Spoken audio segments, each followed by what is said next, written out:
hot as 7 suns out here today, and it has the moisture of the mighty Mississippi dumped on us all at the same time. So I'm trying to stay somewhat cool today. But wanted to bring you 3 things to not do when you're building a raised bed. So, number 1, don't build it too wide. I followed the square foot gardening plan when I initially built out these beds.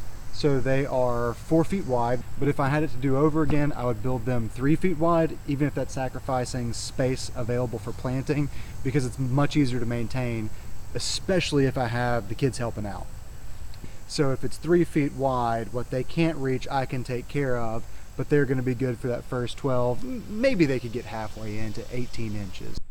To be clear, the width isn't as big of a deal when it's a 4 foot by 4 foot bed like this one. You can navigate around it and you can do things like I showed you earlier with a plank across so the boys can reach into the middle to be able to plant things. It's more of an issue when you move to a bed like this one that is 8 feet long, or even longer if you're building it that way. I just find that it's a little bit harder to maintain across the 4 foot width with a longer bed. Might not be a big deal to you though. Another thing to take into consideration is the overall height of the bed. You can see that we didn't do these too high. This is only about 8 inches off the ground, and this was more for weed and pest control, like the moles that we have all over our yard, instead of necessarily usability.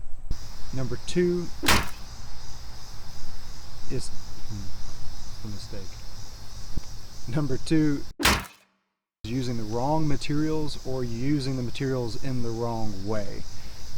I did use cedar planking in it, so I know it's going to last for a little while, but I didn't get particularly high quality cedar, so I know that that's going to have a lifespan on the sides. At some point they'll have to be replaced. But the biggest problem that I had was actually with the irrigation system that I set up.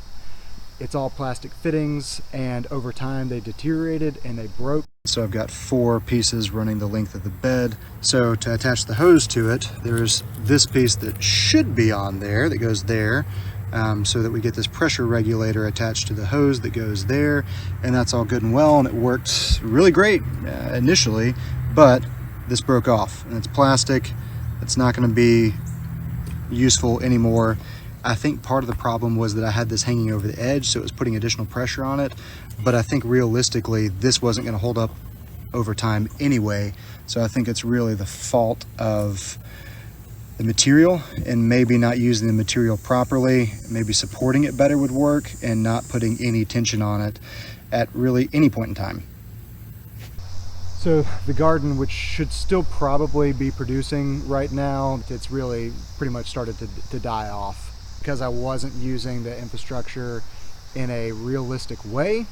Now I ended up with a long-term problem. Number 3, avoid the trap of good planning and poor execution. I am the worst about this. I'll have a great plan, I'll get it implemented, but I don't carry it through. Don't do what I did. That was really dumb. Really dumb. Yep, use your time more wisely. I'm really bad about walking by and seeing a few weeds and thinking, it's just a couple of weeds, I'll get to that later.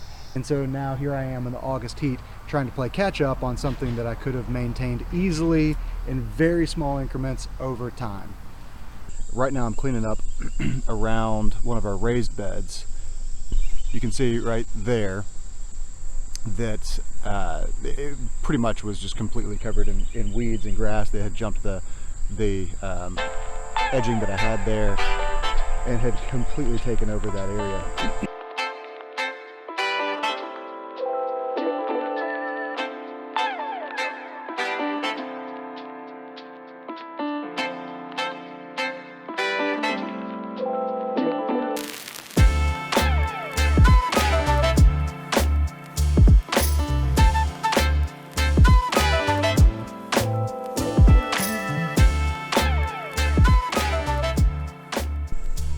This was our strawberry bed, which is completely covered in weeds now.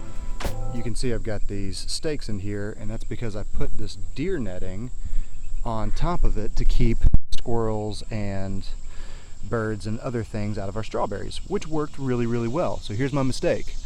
I got in a hurry and I left the roll on the ground. I never cut it and made it fit to size over this. So the weeds have grown up through it. So now I've got to extract that out of the weeds before I can finish weeding this area. So if you're thinking about doing something similar, don't take the shortcut like I did and do it hastily and just throw it over and call it done. Actually do go back and cut it to fit so that you don't end up with this type of problem.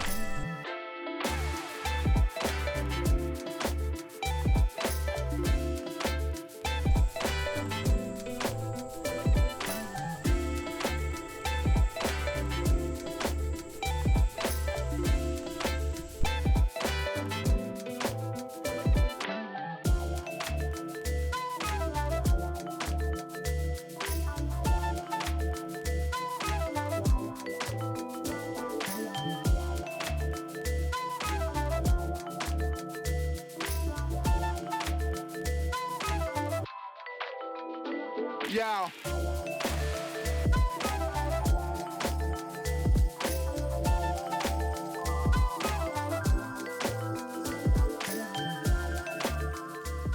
Look at this.